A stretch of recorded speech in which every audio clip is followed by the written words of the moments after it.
She went from being excited about doing math to like, "Ugh, I have to do this again."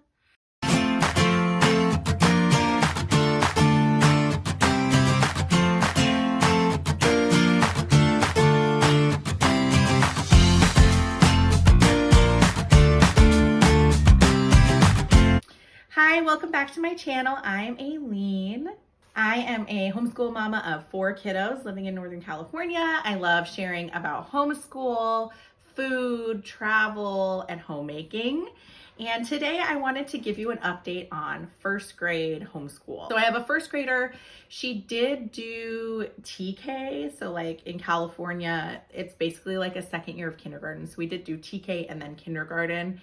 And so I want you to keep that, like look at it through that lens as I give you these updates, because she's advancing a little bit more quickly than my other kids have, and I think it's because of the TK. She just had that extra year of kindergarten. We did some big changes for her, as well as my 4th grader, which I've already talked about. If you haven't watched that video, my 4th grade updates video, please check that out.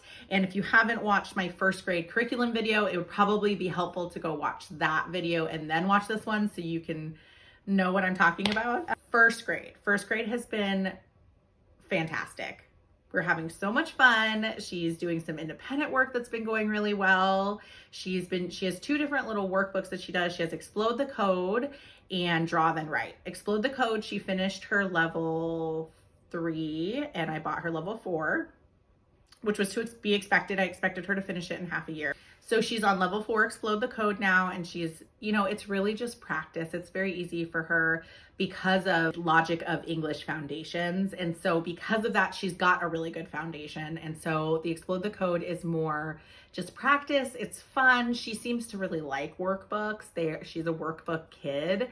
So originally I was gonna have her do that like every other day and alternate with the other workbook, but she's just been doing it every day. So she has this checklist that I have for her that she checks off her stuff every day. And I actually just updated the checklist to include both workbooks every day because she's doing them. And, it's good practice for her. It's good for her to get used to working independently.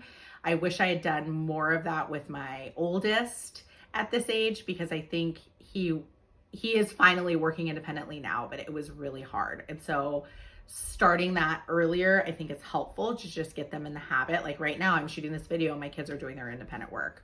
Hallelujah.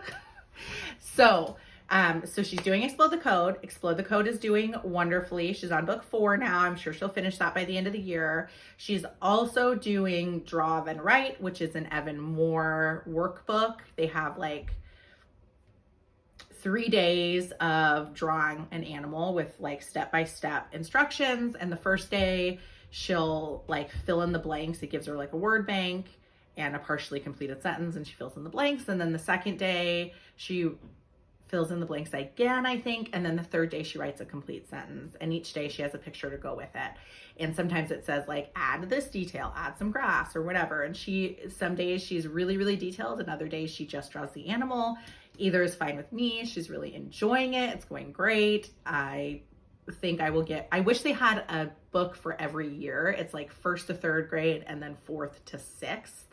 And she's going to finish that 1st to 3rd grade workbook by the end of the year. No problem. So I guess I'll get her the 4th to 6th grade workbook. My 4th grader has it. And so I've seen it, and I know that she could easily do that one as well. It's not that much harder, but I wish they had more.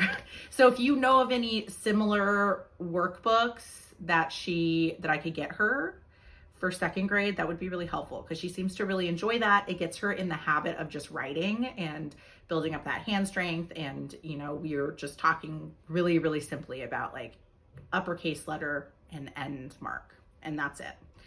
And so she's doing that. It's going great. Logic of English, she is flying through. So Logic of English Foundations has level A, B, C, and D, and they do not tell you what grades they're supposed to be for. I did Logic of English Foundations a little later with my 4th grader. She actually finished level C in 3rd grade, and then we decided to skip level D and move on to just focusing on spelling. So I expected level C. My 1st grader started level C this year. I expected level C to last the entire school year, but she's already finished it. I thought that we would do half a lesson a day, but she's really eager to do a whole lesson a day. And so we did that. And so now we're in level D, and I'm assuming we're going to finish by the end of the year, or maybe have a few lessons for second grade. So now I have to figure out what I'm going to do for second grade, because my plan was level D, and my older kids are doing IEW, but I don't necessarily want to jump into Fix-It Grammar with her quite yet. I would like to wait until 4th or 5th grade to do Fix-It Grammar. So I don't know, maybe I'll just buy like some kind of open and go second grade language arts, or maybe we'll do the Good and the Beautiful language arts. I'm not really sure. But for first grade, for the end of first grade, she will continue Logic of English Foundations. What's fun with level D is, so levels A, B, and C all come with their own leveled readers that match the phonograms that they're learning. And they're all like pretty much nonfiction. They do have this Miles and Jack's book that is fiction, but for level D, they add in fiction books like Dr. Seuss books and stuff. This isn't all of them, but these are the readers that she's going to be doing for level D. So we have this whole Dr. Seuss beginner's book, Dr. Seuss, A Fish Out of Water. She's already read some of these. She is actually able already to read these. So I feel like these are going to be easy for her. Their nonfiction leveled readers are still challenging for her. But these I think are going to be kind of easy for her, but it reads these and then they do reading comprehension. And so we discuss this story. I guess that's helpful. We will do it, but we also do that with our novel studies. So some of it, she's like, come on, Mom, why are you asking me this? So we'll have to see how it goes. Maybe I'll end up skipping that portion of the lesson. I'm not really sure. It does get harder in level D. They go from doing 5 spelling words to doing 8 spelling words. And we've done the first 2 lessons, and I have noticed the spelling words are definitely more challenging. So there's more of that. They do start to work on some grammar stuff. They have like this whole stack of grammar flashcards. So we've talked about like the parts of a sentence and end marks so far, but I know that they go over like nouns, verbs, adjectives. So she'll learn some of that. I went off on a tangent. I'm sorry. Let me show you the rest of these books. Okay, so we have Ling and Tang, which I've never read before. Mr. Putter and Tabby, which is a Henry Mudge book. Dodsworth in New York. Upstairs Mouse, Downstairs Mole, and Henry and Mudge, the first book. So that's almost all of the books that she'll use for level D. There's a couple more that I already owned, like Little Bear. That's all I can remember. There's 3 that we already own. So those will go with it as well. And, I think those will be more like fun, easy reads for her, because I'm pretty confident that she'll be able to read all of those pretty easily. And we'll continue with that. Like I said, I'm not sure if we'll continue with the reading comprehension portion. I'll just have to see, because I don't want it to be so boring and slow that she doesn't like it anymore. Because right now she really likes Logic of English. The only thing she doesn't love is their spelling analysis. I usually make her do the YouTube video with the creator.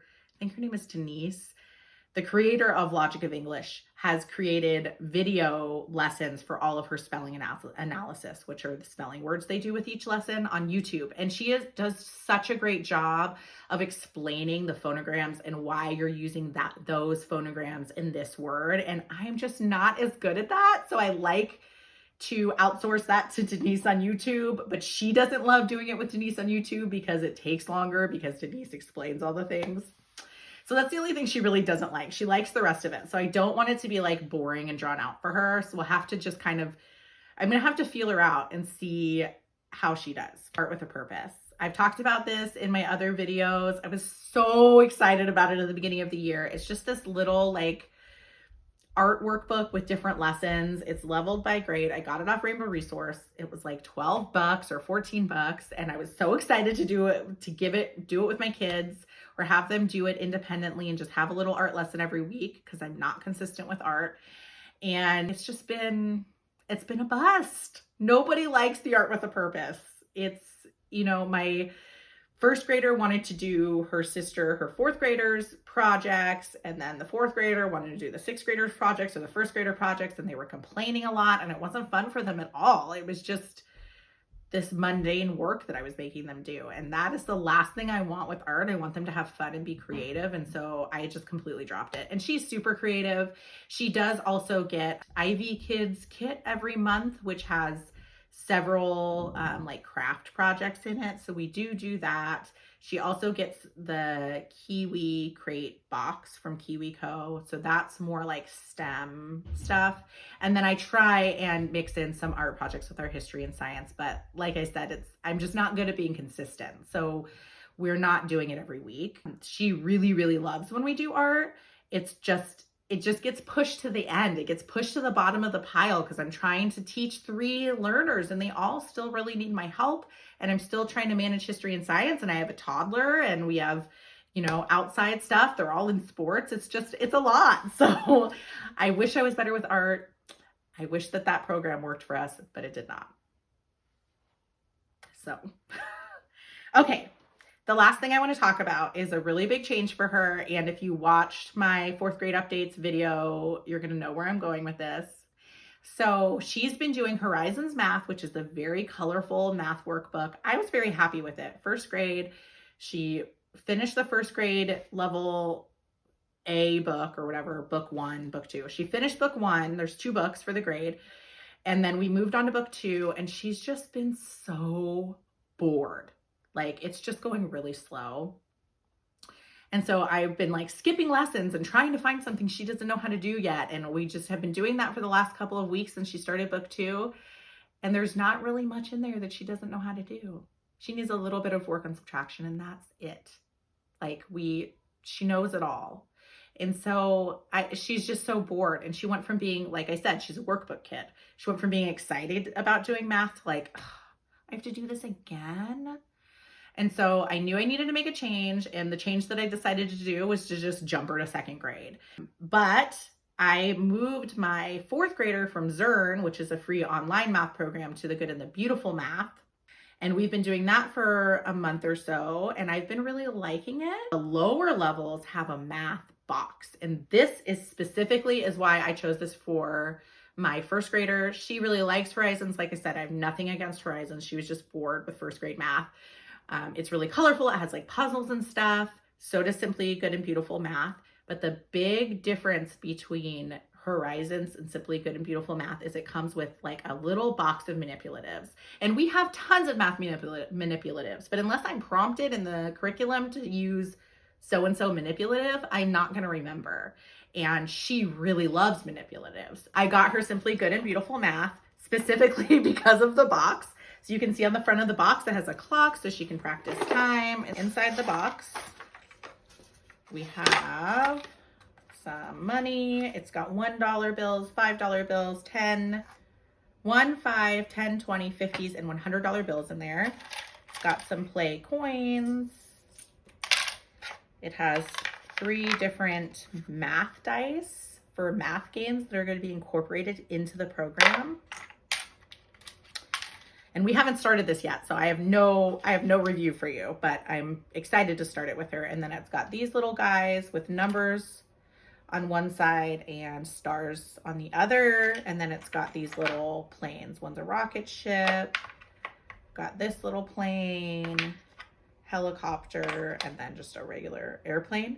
And so I believe this is used with every lesson in some way. Again, I haven't done it yet, but it's supposed to be used all or most of the time. And I think that is going to give her that interaction that's going to make her excited about math again, I hope. And so we'll just slowly start this and we'll continue it for 2nd grade, assuming it works for us.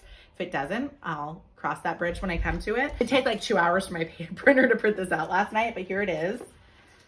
Like 300 pages. I printed it double-sided. It is very colorful. So I got a new binding machine, so I'm going to test it out and try binding this, and we'll see how it goes for her. I'm really hopeful that it's going to be a good fit for her. It's definitely been a good fit for my 4th grader, and so hopefully this will give her the challenge that she needs and also keep her engaged and interested. And that is it. That's my first grade curriculum update halfway through the year. Thank you so much for watching. If you liked this video, I would really appreciate it if you gave me a thumbs up and subscribe to my channel and click that bell so you're notified when I post new videos. I'll see you next time. Bye.